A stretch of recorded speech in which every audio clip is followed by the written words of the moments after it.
Hi, everybody. It's Dr. Vonda Wright, and we are back for the Saturday edition of Women's Health Conversations Speaker Series. And we have been gathering some of the most amazing conversations on all aspects of women's health. And today, I have a very special guest because she is a good friend of mine. And we are going to be talking about what millennials want from their health. And, the reason we started doing this thinking about this is because, Women's Health Conversations has been going on since 2012. And over the first few years, we gathered a core demographic of women that were 40 to 60 years old. And we had a fantastic time. But in wanting to move forward and really serve all women, we had to think about our daughters or our nieces and the women that were coming in the generation right after us. So those are the millennials. So today we have with us Natalie Bencivenga. She is a licensed social worker and a journalist and a podcaster and a columnist, and really wears so many informational hats, coming from a background of social work and helping people and counseling from that aspect of healthcare. So in 2016, Natalie helped me with a project that we did with Campos Research, where we really ask the question, what do millennial women want for today's healthcare and in the future? And we wanted it to be really research-based. So we just didn't say, hey, what do you want, girl? We engaged this research group, and we had 2 evenings of what we called action tanks, because normally these groups are called think tanks, but millennials are all about action and getting what they want. So these are action tanks. And so we're going to just talk about some of the things we found. So Natalie, thanks for joining us today. Oh, thank you so much for having me, Vonda. Any opportunity to be with you, whether in real life or virtual, I always jump at. So I'm really happy to be here. Oh, thanks for being here. So this is a really exciting thing to talk about. And now the action tank data that you and I gathered 2 years ago, I've presented a couple times. The one at a big forum called the Lake Nona Impact Forum, which is 300 invited thought leaders in healthcare. And I just go there as sometimes a spectator, sometimes a speaker, but I always learn so much. And last year they asked me to share some of these data and to compare millennials to baby boomers, which is really interesting because what we want is completely and totally different. So before we get started, I want everybody to realize that we are recording, and so these will be on YouTube in the future. And if you have questions, you can pop them in to our Q&A, and we will answer them at the end. So these action tanks that we did were with millennial women. So Natalie, millennial women are largely 25 to 40. Is that how you think of the age group that we're talking about? Yeah, around that, there's actually been a lot of debate on what is a millennial in terms of the actual dates of, sort of the generation. But yeah, it's sort of anywhere from like 1980, I think, to like 1999, if you were born in that sphere. So yeah, under 40, but above 25-ish, I think is sort of where it resonates the most with people. And we're now the largest, I think we're the biggest generation now. 110 million people, the largest generation. And so what is it? I'm going to describe what Campos Research has labeled premium millennials, because they've divided millennials into 2 groups. That's right. And then I want you to respond to it. Because the truth is, do you consider yourself a millennial? Oh, yeah. Yeah, you are. I'm not. So I want you to respond to the way Campos has described this 110 million people, the women in particular. So they put a label on a group of millennials that they call premium millennials. And what that means to them is that premium millennial women get out of college, usually highly educated women. They get out of college, and instead of doing what my generation did, which is usually get married right away. Most of the women in my college class, besides me, got married in June. We graduated in May. They got married in June.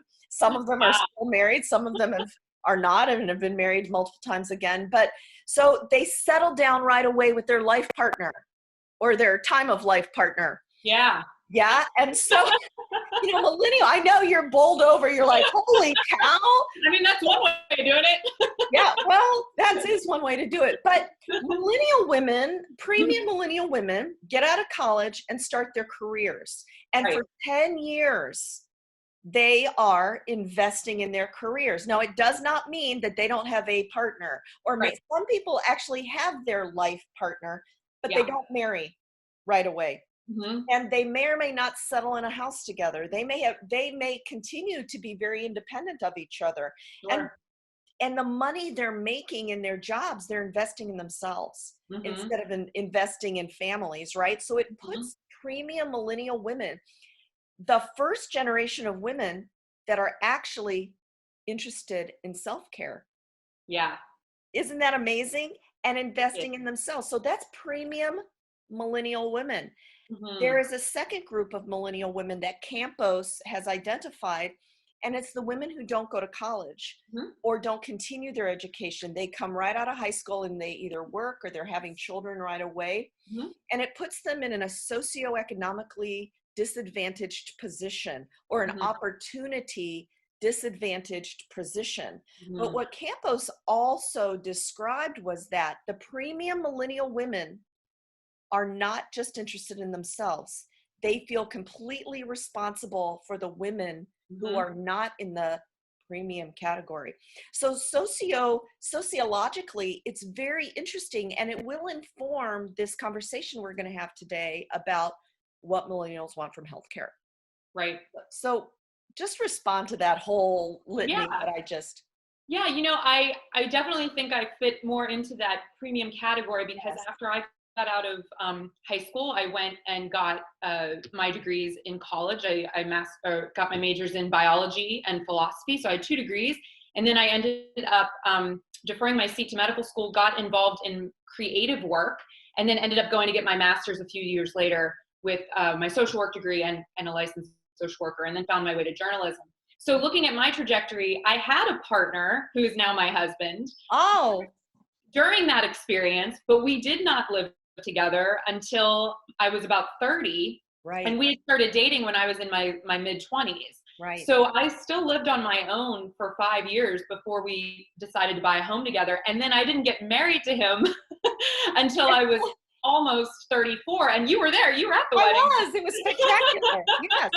It was amazing. So I definitely feel like I followed that trajectory. But to your point, and what I think is really important is I think the reason a lot of women that had those opportunities to invest in themselves and their education and their careers is because we saw the plights of our mothers who maybe were stuck in marriages, and our mothers being in the generation of baby boomers that were unhealthy or were unstable, but they didn't have those opportunities like we did when we were coming up.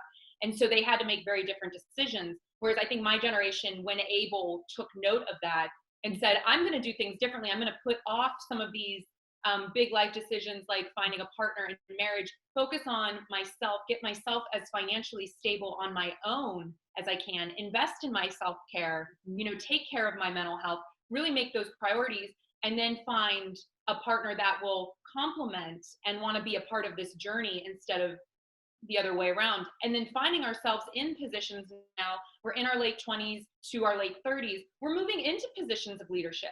And we recognize that not all women have had the same advantages.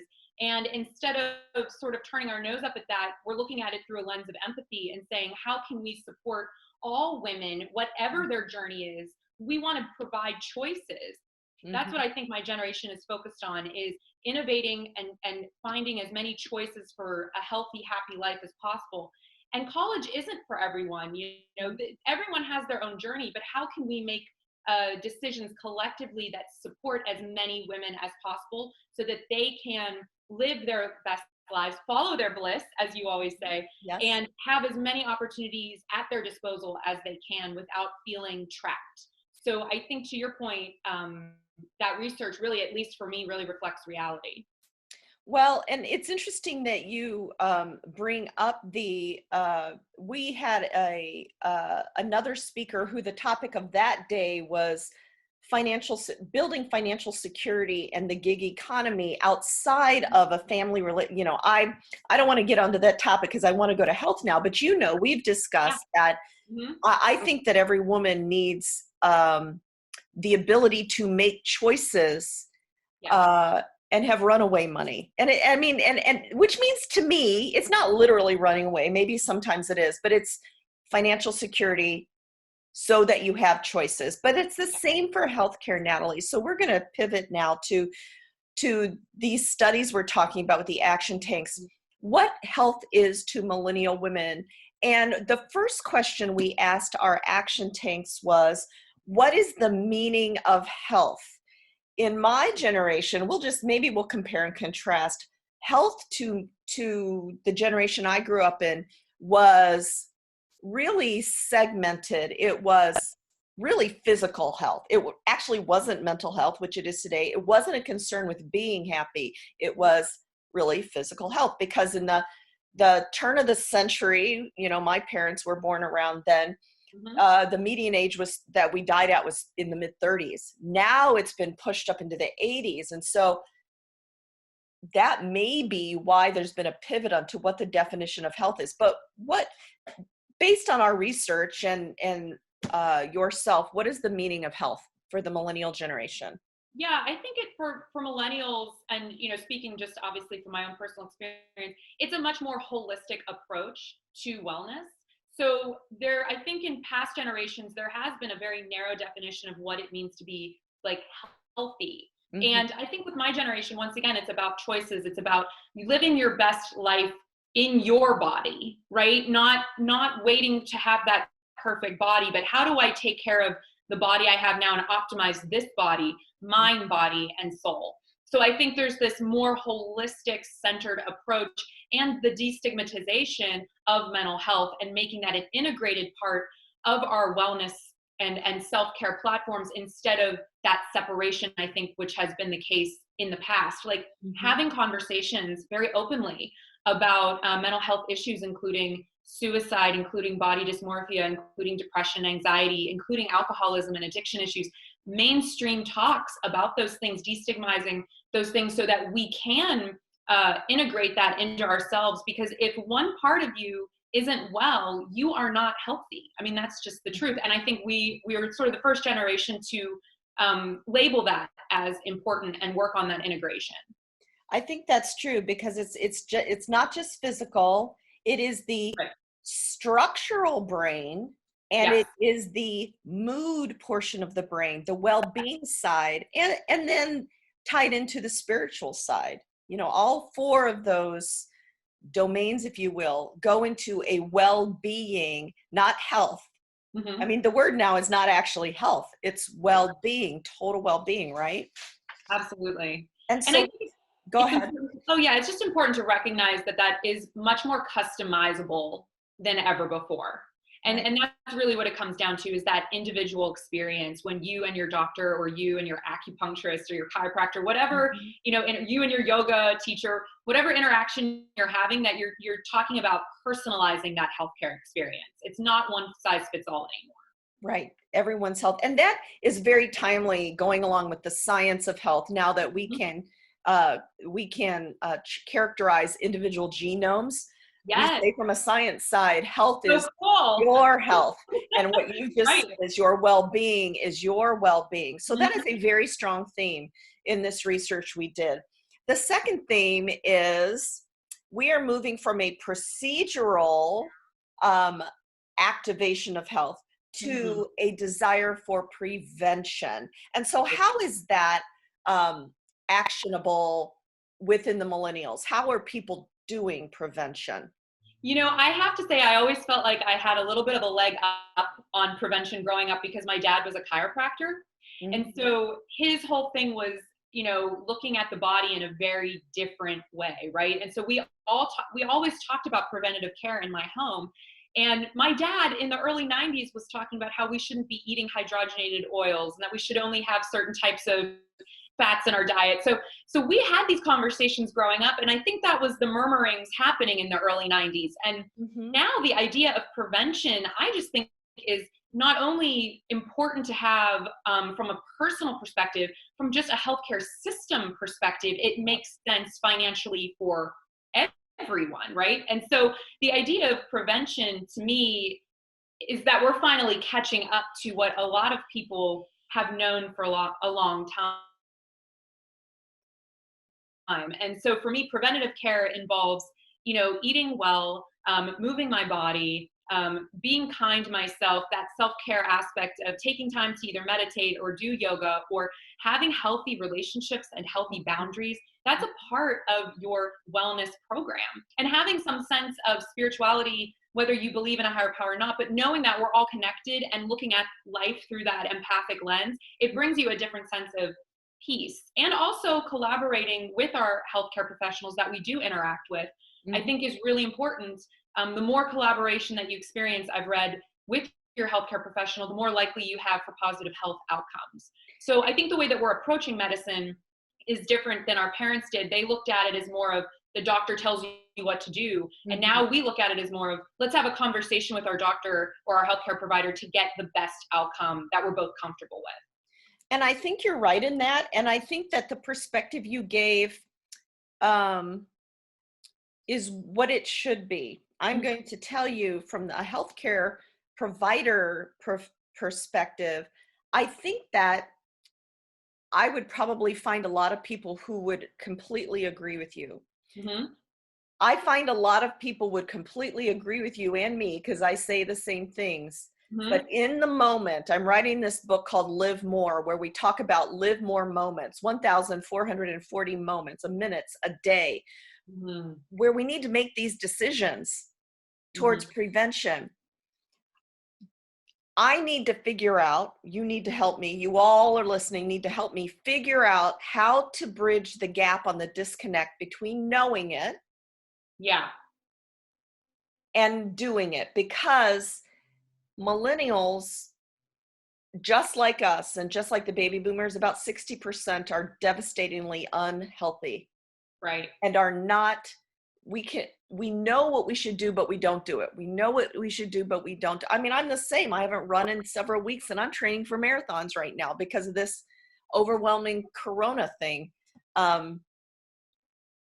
We know what we should do and we don't do it. How are we going to bridge that gap? Because until we do, we're not going to be preventative. And I agree with you. And I think it's all about having those healthy habits formed over time. And you and I had this conversation a long time ago. If we can talk to 5th grade girls and get them investing in their long-term health care and their wellness, we really could change the world. And so I think what happens is people, and I've experienced this with counseling, with any kind of issue, when someone comes in, it's like, well, I'm at A, I need to be at Z. How do I get to Z tomorrow? Well, that's not how therapy works. That's not how wellness works. Everything is about these tiny little investments in yourself. Thinking about it more like having a savings account, but for your health, for your wellness. If you put a little dollar or a dime in there every day, it doesn't look like much right away. But in a year, you have a lot of health saved up, so to speak. And I think that's how we kind of have to look at things. It's not so much this all or nothing mentality that I really think gives people such anxiety. And my generation is also known as the anxious generation. We're already on edge. We don't need to feel like this is something else we're failing at, but instead, what are these tiny little things I can do each day? And maybe that's the way to go. It's create very bite-sized goals for yourself that then will equate down the road to something that you can sustain, because it's very easy to go 100% for 4 days. It's really, really hard to do that for 4 years, right? But if maybe you're going 75% every day, you can really sustain that over time. So that's how I would try to look at it for people that are having a hard time wrapping their brains around it. And coming at it from I've been a vegan for a really long time, and people are always saying to me, oh, I can never do that. It's too much. Then you don't have to go 100%. Just 1 day a week, eat plant-based and see how that feels. I think we put it in our minds that we have to label everything we do and go above and beyond, but really you can manage it much better if you just give yourself tiny little goals. Absolutely. I mean, I think that is the approach, right? I used words with my patients. that the daily investment of yourself is your deductible. You know, from a money standpoint, a deductible is what Hey, brain, Vonda. you pay for your health care. Well, a deductible from a lifestyle perspective is every day those things you put into it. Right. Yeah, you know, someone else out there, I'm trying to think who it is. It might be one of my one of the personal trainers that works at our performance gym that we have at Northside Elite Performance Therapy. He talks about you only need to increase 1% a day, and in 3 months you've increased 100%. I mean, somebody that I've been I love that. Says that, because you're right. If I tried to go run a marathon today, I'm going to be on the side of the road. But 1% a day over time, you know, even Isabella Joy Wright, my 12-year-old who loves you, and I love her. I was complaining about this running training process, and she says, "Mom," she's so EQ, "Mom, trust the process." Right? You got to trust this daily investment process. You got to just trust what we're doing, and we'll get there. So we talked about the meaning of health. We talked about prevention, not procedure. Another theme that I love about the millennials that came out is you're going to go out and get the information yourself. You're going to do your own research. Yeah. You're just not taking somebody's word for it, even though somebody has been in school 22 years to get the information you need. Talk to me about that kind of self-responsibility and researching your own solutions. Yeah, and I think that there is a balance there, because you are the expert, right? I mean, if I hurt my knee, I can do all the research I want, but at the end of the day, if I really want to make sure that I'm, you know, going to be better, I'm going to talk to the expert, right? I'm going to talk to an orthopedist. But having said all that, I do think it's really empowering for people to take their health into their own hands, because let's be real, if I'm your patient, you can't care about me more than I care about me, because we all know, even after a procedure, it's really the follow-up that people have to do on their own that really decides whether or not they are going to heal properly. Mm-hmm. And it's the same thing with anything. If you want to be well, you mm-hmm. have to take that responsibility and take that self discipline and aim it in the right direction. And so I think it's a great thing if you're feeling, you know, unwell or out of sorts, talk to the doctor or the health provider that you trust, but then also bring information that you've looked at and that you've researched and ask them, what is the validity of this study? Does this make sense to you? I read this.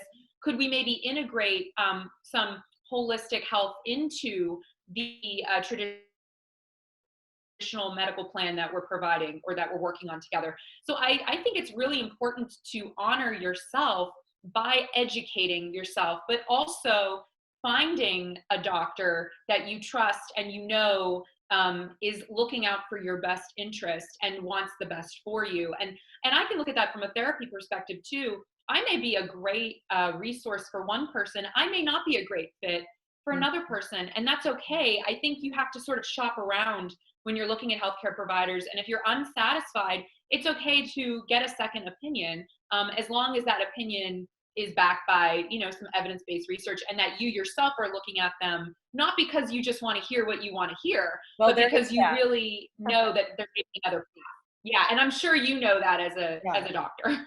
Well, I do encourage second opinions. I mean, I always say to my patients that no good doctor is ever fearful of a second opinion. Right. Because I know I'm right, frankly, but but I mean, also I encourage it. That's right. Yeah. I encourage it. But people don't realize, I mean, that is something very important you said. You have to have a personality that meshes with the healthcare provider you choose, because it's a relationship. Yes. And so I'm the right doctor for a lot of people, but I'm not the right doctor for everybody. And so if someone out there is listening and feels uncomfortable in their healthcare relationship, mm-hmm. then they should interview someone differently. Well, now you can go online. Like I did this recently because I just got new healthcare, and I went online to find a new PCP in my network. Mm-hmm. And you can take quizzes within a lot of these insurance plans now, you know, and what's the best type of doctor for you, because some people want to just kind of be told what to do. They feel that the doctor knows best and that works for them. And other people want more collaborative energy between the doctor and Right. the patient. So there are a lot of tools and online resources too to help you narrow those searches when you are looking for something specific. Right. So, and it will get you ultimately the best care as long as everyone we're interviewing is qualified, is board Oh, yeah. certified. Very Oh, important. that's important. Board certified. Do not go to someone who cannot pass the boards. That's right. Yes, there is a standard. So let's talk about this very interesting theme. And we released a press release with 3 themes, and this was one of them. And so when we look back to the 60s and all the rock, love, peace, whatever, rock and roll, sex was squarely considered just a pleasure zone. But when I talk to millennial women, it is not only a pleasure zone, it is policy. It is a healthcare issue, not just a pleasure issue. And so it puts an entire coding around sexuality and everything that comes with it. So it is an HR issue, right? Absolutely. Yeah. So talk to me a little bit about sex is not just a pleasure zone.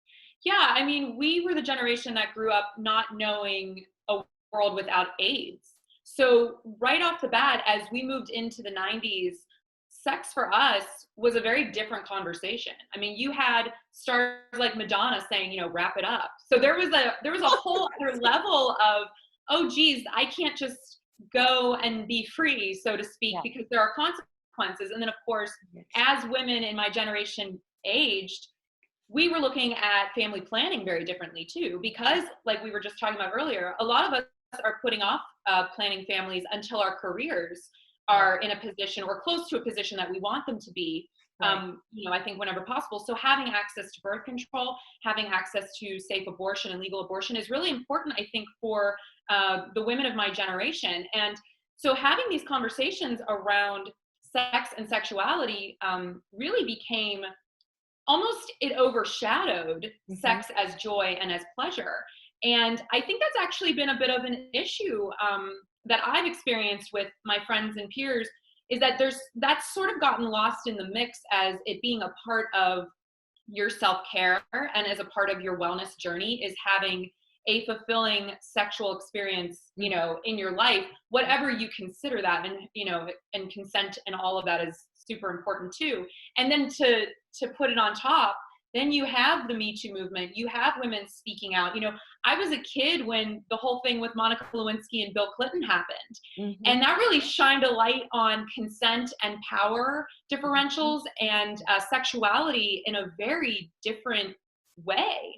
And so I think taking all of that into consideration, not only do we want a fulfilling sexual life as a part of our life, but we also want policy to reflect those experiences in a way that supports, once again, as many women as possible, so women can have as many options and choices to direct their lives in a way that is healthy and fulfilling. And family planning is just a part of that. And I think it's really interesting how the views on sex have changed, even, Vonda, in the last few years, because there has been so much conversation in communities about gender identity, sexual identity, and of course, Me Too and Time's Up. And so I feel like the next generation of women, they're going to have even more to think about when it comes to policy and how that policy interacts with their own healthcare. And having birth control covered by health insurance was a big thing that happened, in my lifetime. And it's fascinating to see how that will impact when and how women decide to plan families. Well, it has been really interesting to watch. And what you just said, it never occurred to me before, because I remember the day that I learned about what HIV was. I was a senior in college. When I graduated from college, it was still the 80s. But I remember my boyfriend's roommate coming in and saying, "Have you heard of this thing?" And we were literally packing we had graduated, we were packing our apartments, this disease, and we were all biology majors. So we were talking about the immunology of it. I'm like, you are kidding me. There is no way that a virus destroys T cells. And And I remember the day discussing it. And then I went on to grad school where my first research project ever, and I'm a researcher, was on the effect of this profound of nutrition on this profound immunodeficiency and vice versa. And so the fact that you just said that you're the first generation, you're like like my daughter's a digital native, Right. you're like an HIV native. I mean, your generation grew up with this entire awareness that 10 years before, 15 years before, hadn't been spoken about. But it translates into items like the fact that we just got birth control pills or injections or the little implantables paid for, but Viagra was paid for immediately. Immediately. I know. We won't go there, but we are 51% of the population. If we want something, we need to ask for it. Damn it. We need to. I have said this from the ourselves. podium. We are 51%. And I'm not terribly liberated now, Natalie. You know what? I am not a bra. I just need to say this for my own good. I'm not a bra burning feminist and hate men. I love men. I love my sons. I love my husbands. I love relationships.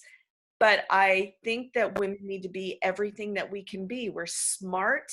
We're capable. We're capable of getting multiple higher degrees.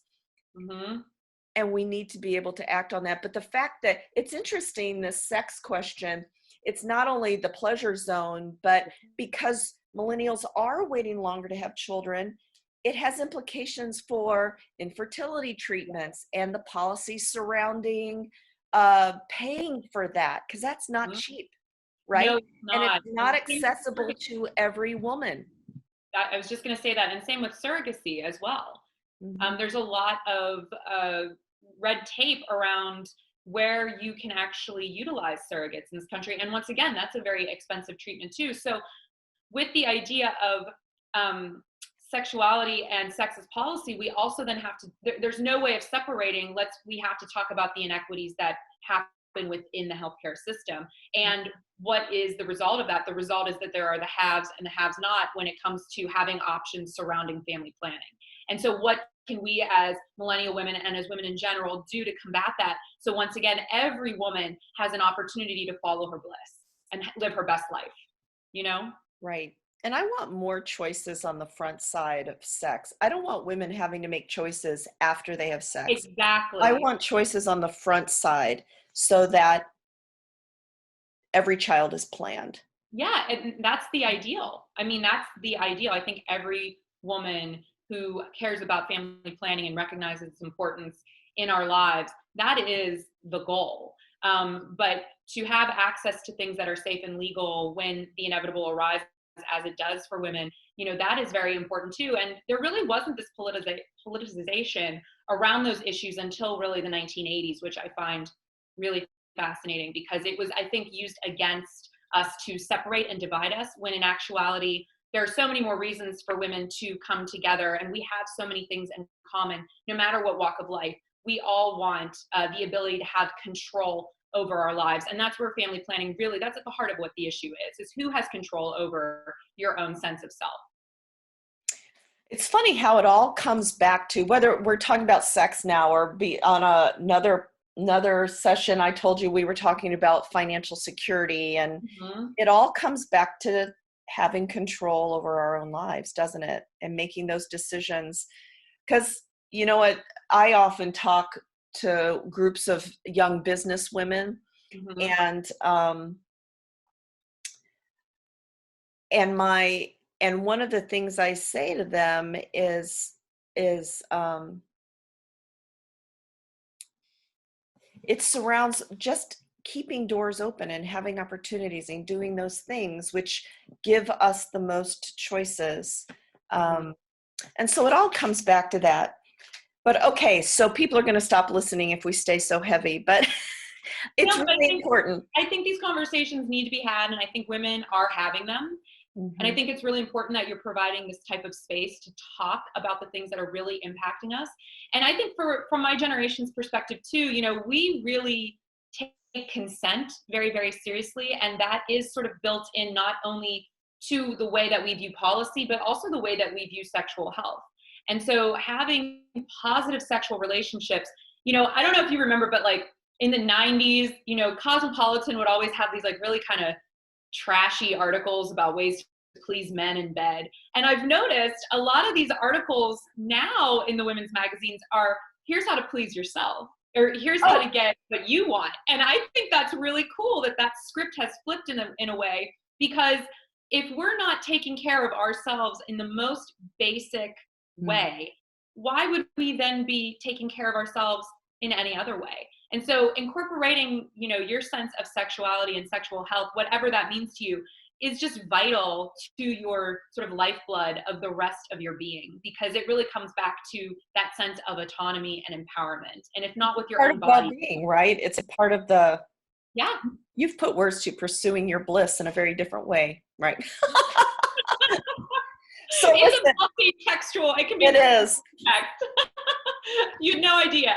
It's so funny. So the other theme, the last theme that we're going to talk about from this amazing action tank that we did, is that millennial women want to experience their health, their well-being in a calm and beautiful place.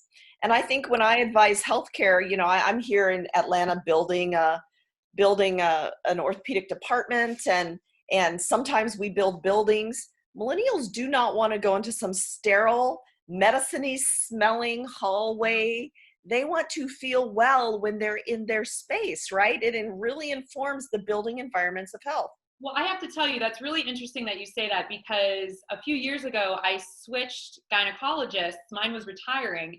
And instead of sticking with sort of the regular doctor hospital format, I switched to the midwife center, because when you go into the center, the spaces, they have like exposed brick walls.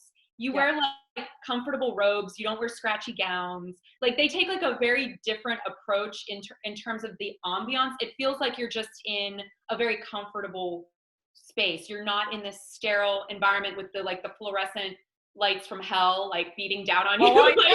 I know. I've lived my whole life there. Right? It's just a very comfortable way to be able to get treated and be able to feel cared for. And you don't take your clothes off until the exam. Like you talk with your clothes on. You just feel more cared for and more dignified in general. And so that's just really funny that you said that, because I've experienced that in my own life, where I want to be in that space. That's where I'm feeling cared for, So that's really cool.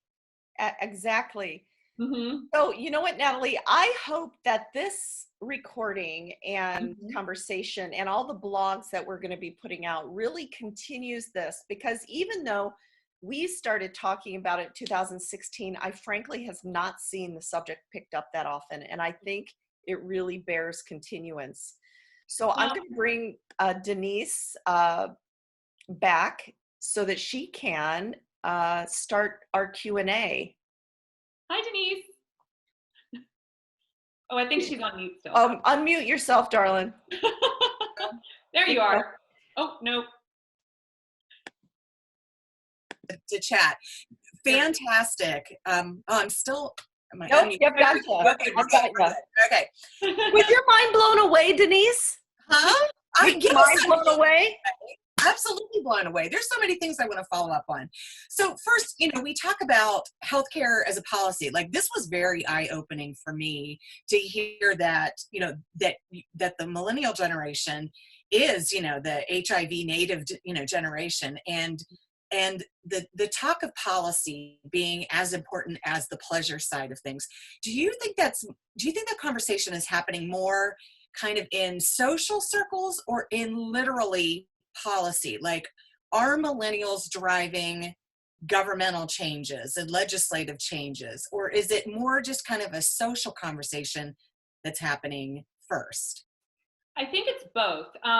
From what I'm seeing on social media, in particular with Instagram, a lot of social justice advocates are taking to that platform and are building up really big followings. And so they are having these conversations and people are listening. And that is starting to translate into policy, because my age group now is at a point where they are starting to run for local offices. And I've seen that here in Pittsburgh and in Pennsylvania. We've had several young women, especially women of color, that are now running and winning local offices. And this is part of their conversation, is that intersection between the healthcare system and sexual health policy. And it is important to them. I've also seen a lot of nonprofits that had started when I was probably in my early 20s, one in particular, New Voices Pittsburgh, which is now called New Voices for Reproductive Justice. And it was started by Latasha DeMays, who is a very, very powerful and strong African-American woman who began this when she was in her early 20s. And it really focuses on sexual health and sexual policy around African-American women, because they are usually the most neglected group when it comes to the ramifications of the lack of policy in place that is supportive. And as we know, if you protect and empower the most vulnerable and the most marginalized communities, it lifts up all of us. So everyone wins when communities that are often ignored and communities that feel it the most, when they're empowered, we are all automatically empowered that much more. So yes, I'm seeing it on multiple fronts, and it actually really excites me. Yeah, you brought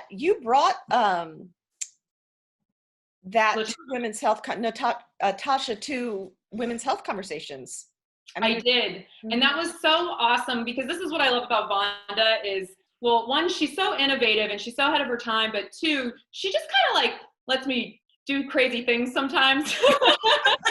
Yeah, because remember, our core demographic is 40 to 60-year-old women. And then in the afternoon, Natalie and New Voices always had this amazing session that you wouldn't think that we would juxtapose, but why wouldn't we, right? Why wouldn't we dig And deeper? that's something I've learned from you, Vonda, is the importance of having mentors in different groups and in different spaces in your life. And I just really value that relationship that I've always had with you, because you're further down the road and you've always sort of helped clear a path for me that I think would have otherwise been a lot weedier to get through. And I think, more young women and women in general need to recognize the power of having female mentors and supporters in many different generations, because when we all work together, that's how you actually will see change in policy. And so that's what's amazing to me. So of course I love and thank you for that. My pleasure. So that's actually a great segue to my next kind of question for you. You guys have talked about bliss, and this is really kind of the first time, I think, of the conversations we've had, the first one where we really are talking about bliss.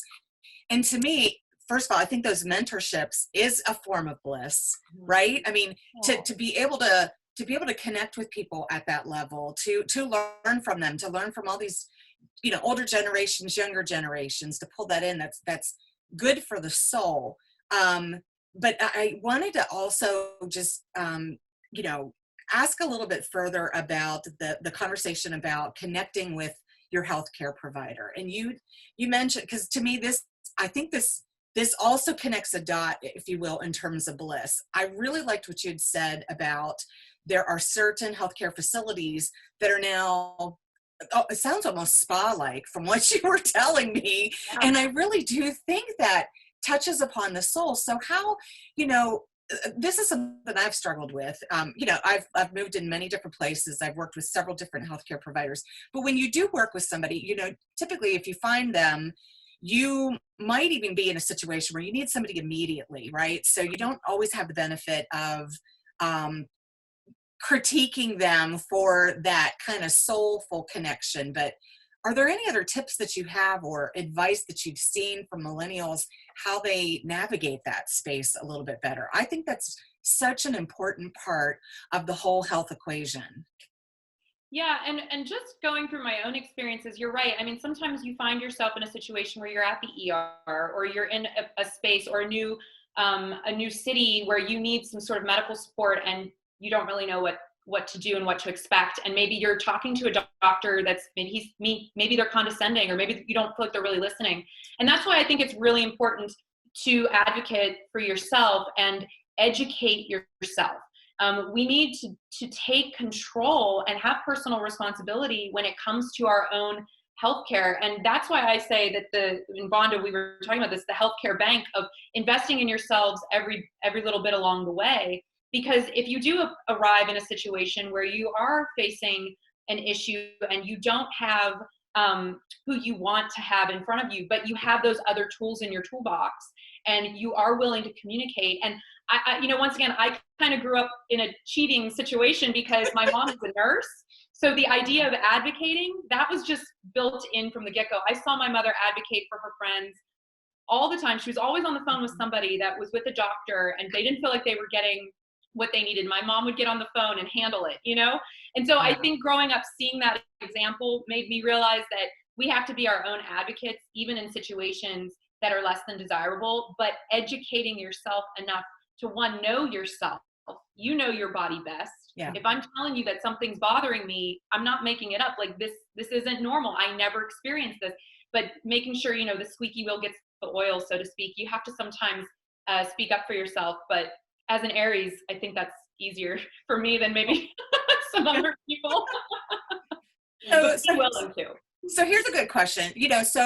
So you're educating yourself and you have, your own personal history, but I know I'm a busy mom, I'm a working professional, and it's like, how do I keep track of these details? Because sometimes I cannot keep them all track in my head. And so is there an app? Is there a tool? Is there a worksheet? Something? I don't know. So for somebody like me, it helps to write things down, helps me to connect the dots. Do you guys know of any tools that would help you kind of track that whole history so that when you do have that short period of time with that doctor, it's the most meaningful, spot on conversation that you can have? I don't know. Are there things like that out there? Well, I write down, and I should do a little session on this for people, teach you how to write your own health history, because I do this for my parents, for instance. And it reads just like a doctor's visit. What is your chief complaint? Well, that changes every time you go see somebody. But what is the history?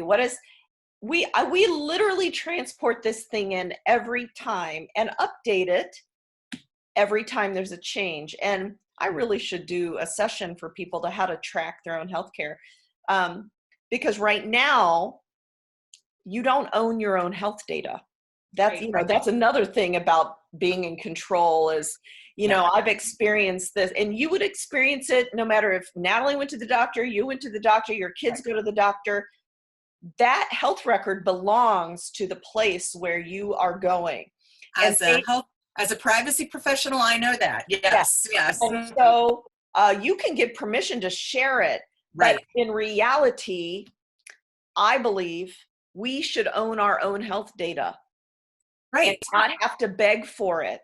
And right. So right now, that is not how it exists. And we have given custody of our health data in whatever form they chose to write it down, whether it's right or whether it's wrong. And it's in their custody and not necessarily the custody of the person whose data it is. It is. And I recognize there's, sure, you're on monitors and there's certain things that have been tracked about you that you wouldn't know if they're right or wrong necessarily. But yeah, there is a lot of work to be done in transferring the ownership of that data properly. Yeah. So right now, to answer your question in a short form, there probably are apps, but you wouldn't own that data either because every app you give permission for them to have it. And so my suggestion is just keep track of it in your very analog state, so at least you know where. I think this is an opportunity, though, to be honest, because whether you're a millennial, whether you're a Gen X or a boomer, I mean, we will all eventually be part of a sandwich generation. We may be helping, you certainly are taking care of the health of those who are younger than you. You may be taking care of those who are older than you. How do you track this information in a good way? So that was an interesting. If only there was a series where women were talking about these issues that you could plug into and conversation. Gosh, which one might that be? I think it's this one. All right. Oh, that's right. Yeah. Okay, so we've got a couple of speed round questions for you here. Okay, so and one of them is a segue to what we were just talking about. What is your favorite well-being app on your phone or your iPad or whatever? I would say for me, I've been getting more into meditation apps.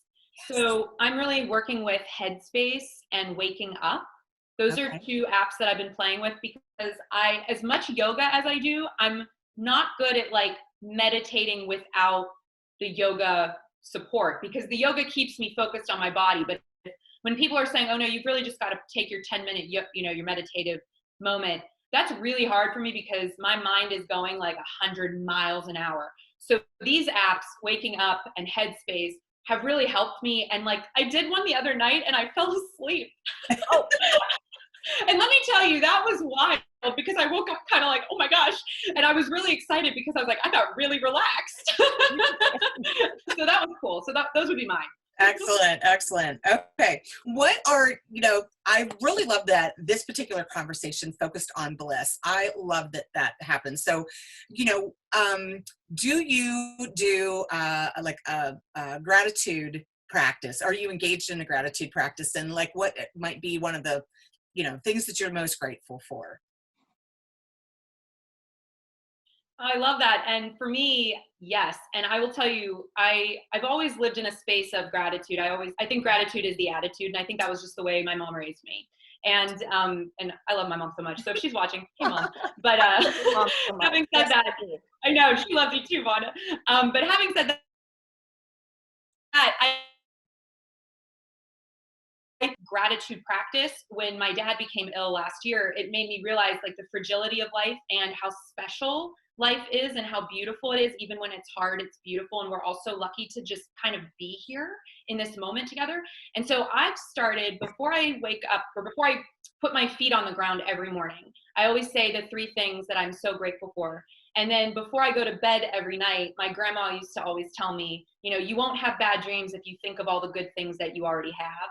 And so, yeah, and my grandma was like my favorite person. And so whenever I go to sleep, I always do the same thing. And I think bookending that, before I went to bed, meditating on my day and recognizing, even if it was a really hard or not a good day, there were always good things that happened in that day, or there was always something to be grateful for in that day. And then to wake up and know that I have an opportunity to try again, having that moment where I say, here are 3 things I'm grateful for. And sometimes if I'm not in a great mood, and it happens to all of us, sometimes it's just thankful for my health, thankful that I woke up, thankful that I heard a bird out my window, thankful, just like, it doesn't have to be these. It's not profound. No. Right. Yeah. That's even better because you recognize the beauty in the mundane and you recognize the value in the insignificant. Everything is actually very significant. And these moments, like, I'm just really grateful that I'm having this experience right now. And so that's going to be on my list tonight, There you go.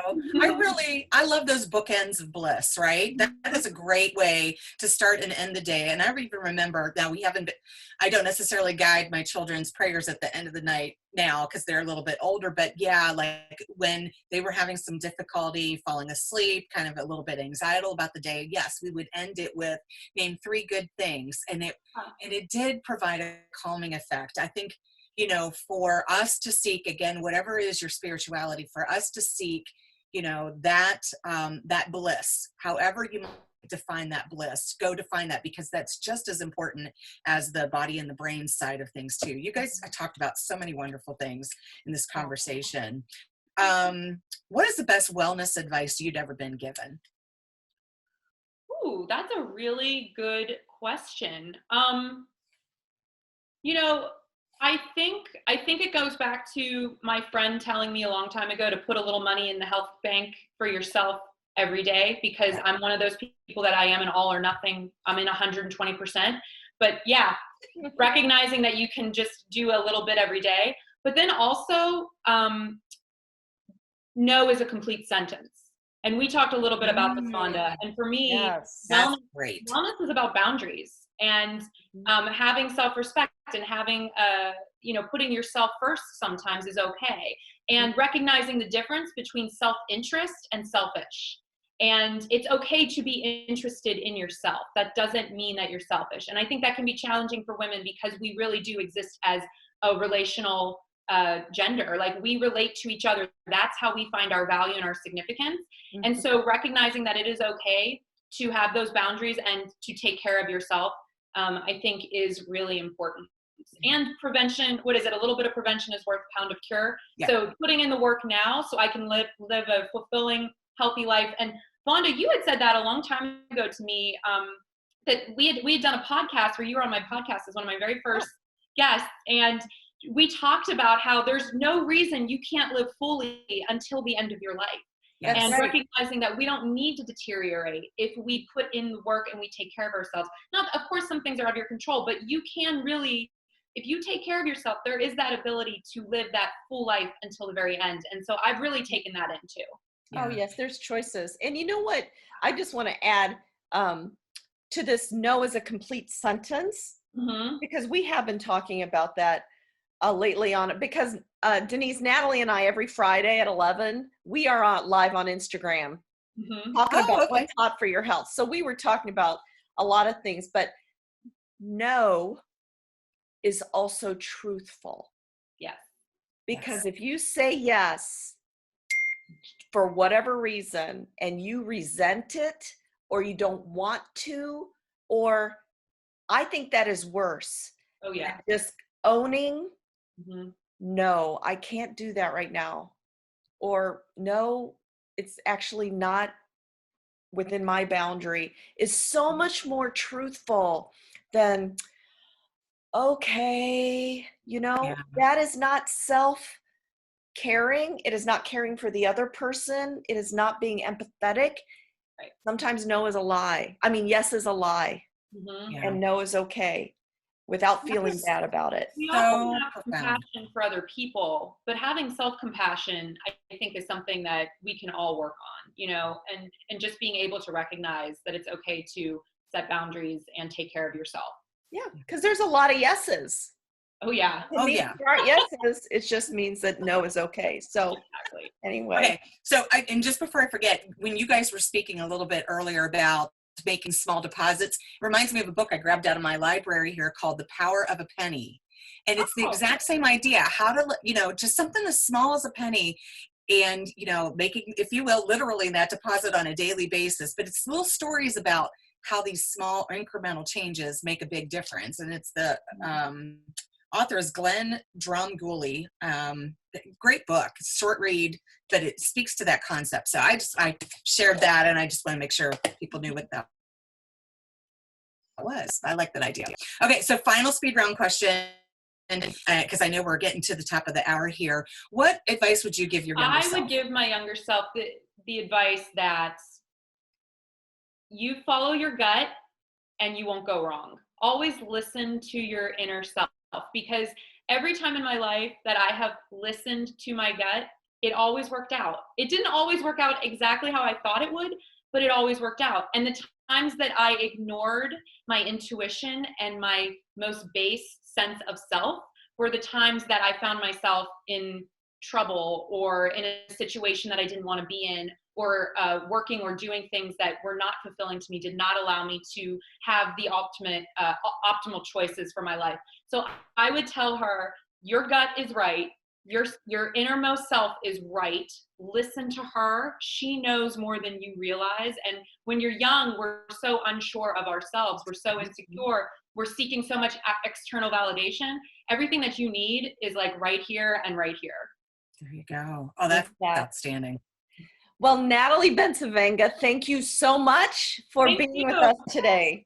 That's awesome. I appreciate you so much, Vonda, and I love you. And you are not just like an inspiration, but you're who I want to be when I grow up. So I hope. Oh, well, I don't know about that, but thank you everybody for joining us. I mean, there is so much wisdom in this Women's Health Conversations speaker series. I learned something every time we're on. And Natalie, thank you for joining us. And Denise, thank you for helping with this series. And we will be back next Thursday. Bye, everybody. Bye, everyone. Bye.